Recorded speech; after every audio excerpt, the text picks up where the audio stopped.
네, 요즘 결혼하는 커플들 이 결혼 비용을 스스로 마련하는 경우가 얼마나 될까요? 최근 5년 동안 자녀를 결혼시킨 부모 97% 이상이 결혼 자금을 지원했다고 합니다. 특히 자녀 결혼 비용으로 지원하는 금액이 평균 1억 원이 넘어간다고 하는데요. 노후 자금의 절반이 넘는 금액을 자녀의 결혼 비용에 보탠다는 뜻입니다. 이 조사를 진행한 삼성생명 은퇴연구소 윤성은 책임연구원, 숭실사이버대학교 이호성 교수 모시고 자세한 얘기 나눠보겠습니다. 두 분 안녕하세요. 안녕하세요. 네. 최근 5년 내 자녀를 결혼시킨 부모 대부분 97%가 넘는 부모들이 결혼 자금을 지원했다고 하는데 어느 정도 지원을 받은 건가요?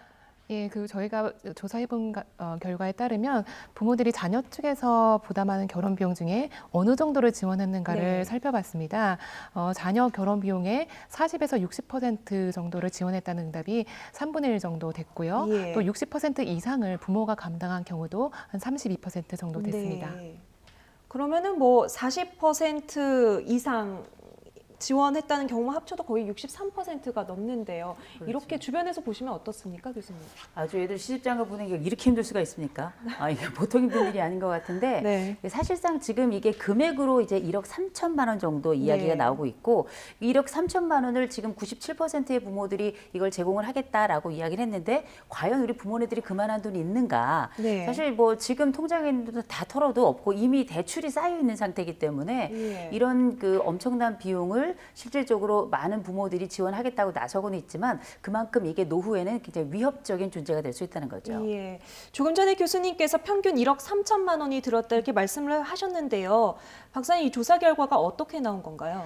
예, 저희가 자녀를 모두 출가시킨 부모들을 대상으로 예. 자녀 결혼 지원금으로 총 얼마를 지출했는가를 네. 질문해 봤는데요. 이분들 평균 자녀 수가 2.2명이었습니다. 예. 그러니까 2명의 자녀들을 결혼시키는데 총 1억 2,506만 예. 원을 지출한 것으로 나타났고요. 근데 예. 이 금액은 이분들이 모은 노후 자금의 55%에 해당되는 금액이었습니다. 네. 예, 그리고 또 한 가지 좀 주목해 볼 것은 아들과 딸에 대한 지원 금액의 차이인데요. 네. 예, 일단 그 자녀 한 명을 기준으로 아들을 출가시킨 부모들은 평균 9,400만 원을 지출했고요. 네. 딸을 출가시킨 경우에 4,200만 원을 지출한 것으로 나타났습니다. 그러니까 아들의 경우에는 평균 9,400만 원, 딸은 4,200만 원, 좀 금액 차이가 나는데 교수님 어떻게 보세요? 왜 아들이 이렇게 돈이 더 많이 드는 걸까요? 집 구해야죠. 예.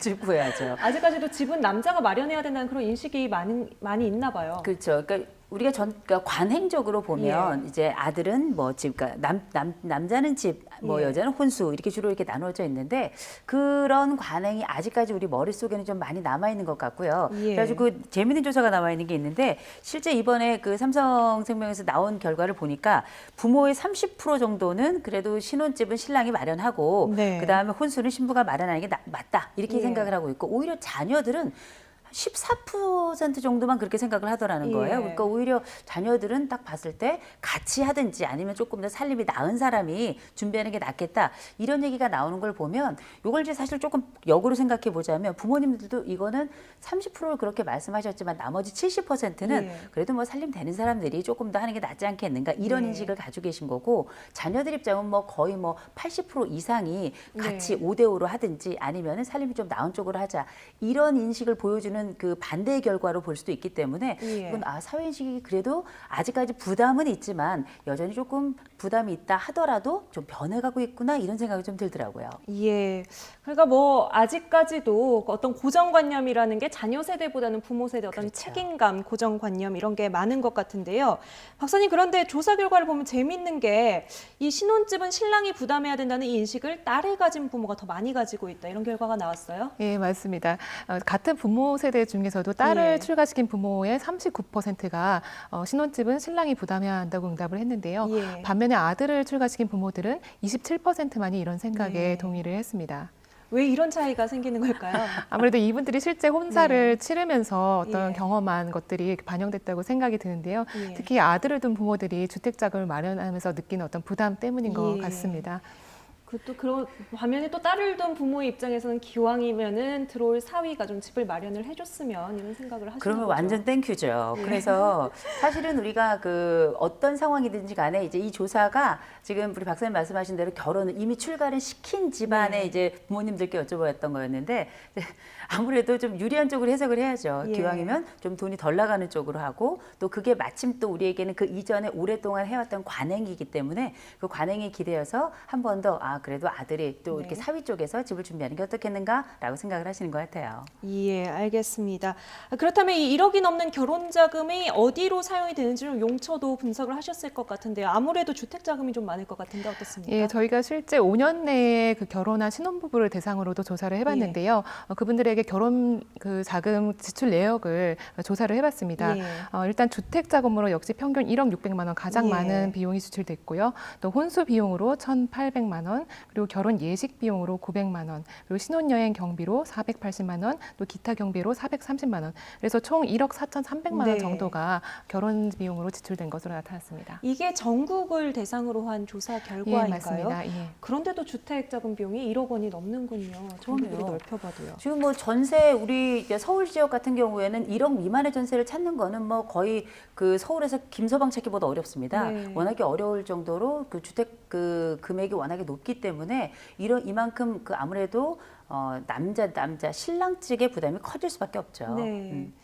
이게 보니까요. 이게 아무리 봐도 결혼을 할 자녀 세대에서는 이 돈을 모으기가 쉽지 않을 것 같고요. 그래서 이제 부모님께서도 도와주고 싶으실 텐데 부모님들은 이 결혼 자금은 대체로 어떻게 마련을 하시나요?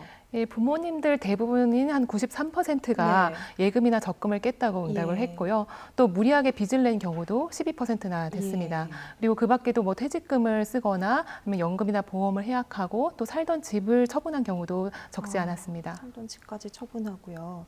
그러니까 대학 보낼 때도 빚을 많이 끌어다 쓰시는 분들이 있는데 이제 결혼시킬 때도 또 빚이 계속 빚덩이가 불어나는 거군요. 그렇죠. 지금 이제 아이들을 그 시집장가 보내는 분들이 사실은 이제 베이비붐 세대 그리고 그 윗세대들이거든요. 네. 이 세대들이 어떤 특징이 있냐면 처음에 태어날 때부터 굉장히 어려운 시기를 겪었지만 결혼할 때부터 하우스푸어였고요. 네. 그 다음에 아이들 키우면서 또 에듀푸어 했었고요. 네. 그리고 나서 이제 아이들 결혼시키면서 이제 웨딩푸어가 시작이 되는 네. 겁니다. 아이들 다 결혼시키고 나면 그때 당시 아이들 그 결혼시키고 난 이후엔 돈이 없는 게 아니고 빚이 쌓이게 되는 네. 거죠. 지금 박사님 말씀하신 것처럼 심지어 가지고 있던 그 유일하게 하나 남은 집을 판 집까지, 경우도 네. 5%에 달하고 있는데 그 얘기는 뭐냐면 지금 현재 12% 정도는 이미 뭐 빚을 진 상태였고 네. 앞으로도 애들이 시집장가 가기만 한다면 나는 빚을 내겠다 하는 이런 비율이 23%가 또 네. 됐거든요. 이 얘기를 또 들어보면 야, 내 노후가 어쨌든지 간에 니네들 일단 시집장가를 가기라도 해라. 네. 이런 것처럼 하나가 해석이 되고 두 번째로는 일단 아이들 결혼이 내 노후보다는 먼저라는 부모님들의 생각이 들어가 있지 않나 싶습니다. 예, 말씀하신 것처럼 이 결혼 정년기 자녀를 둔 부모 세대는 은퇴를 이미 하셨거나 아니면 은퇴를 앞두고 계실 때일 것 같은데요. 이 노생활에 대해서 좀 어떻게 생각들을 하고 계시던가요? 실제로 이제 자녀들을 모두 출가시킨 부모님들의 네. 한 60%는 자녀들의 결혼 자금을 대느라 노후에 조금 무리가 갈 것 같다고 응답을 예. 했고요. 또 16%는 매우 무리가 갈 것이라고 응답을 했습니다. 예. 그러니까 부모님들 4명 중에 3명은 네. 자녀 결혼 지원의 여파로 노후 생활에 부담을 느끼고 있는 것으로 보입니다. 네, 결혼 비용에 돈을 쏟다 보면 아무래도 이제 본인들의 노후 준비가 좀 소홀해질 수밖에 없겠죠. 부모들이 이렇게까지 좀 노후에 무리를 지면서까지 이렇게 자녀들 결혼을 도와주는 이유는 뭐라고 보세요? 그래 보내는 게 낫죠. 끝까지 들러붙어 있는 것보다는 보내는 게 나니까 네. 가는 건데 문제는 뭐냐면 지금 아이들을 결혼시키는데 내 노후 자금의 55% 이상을 쓰고 있다는 거예요. 네.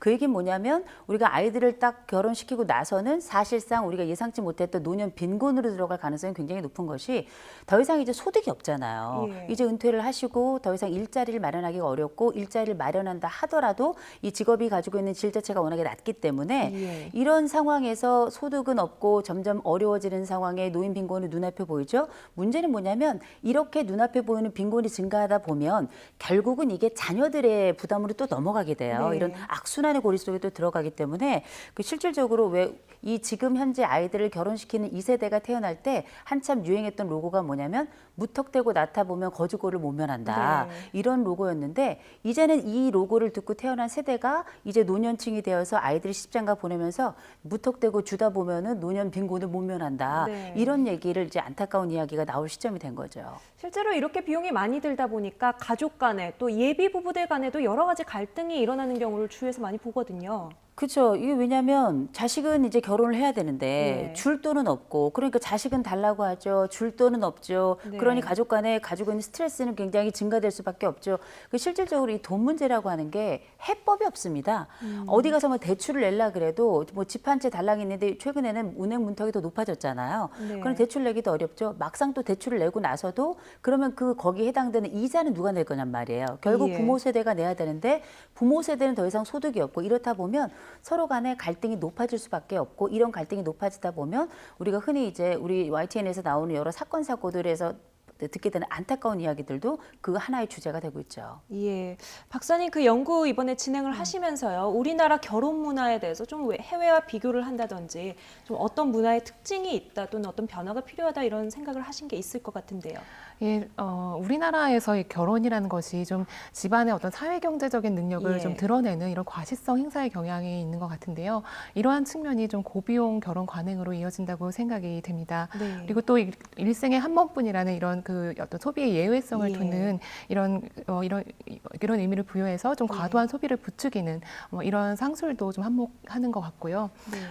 그래서 좀 결혼 당사자들이 조금 예. 주체적으로 좀 결혼의 본질에 좀 초점을 맞춰서 결혼을 준비하는 것이 좀 필요하다고 생각이 되고요. 또 무엇보다 결혼식은 하루지만 예. 결혼 생활은 평생이라는 것을 좀 염두에 뒀으면 좋겠습니다. 예. 박사님께서 네. 이 결혼식 부분을 말씀해 주셨는데 교수님 그 결혼식 이외에 이제 주거라든지 앞으로 출산이라든지 이런 좀 사회 전반적인 문제를 봤을 때는 좀 결혼이라는 이벤트를 우리가 좀 어떻게 조금 변화를 시켜나가야 할까요?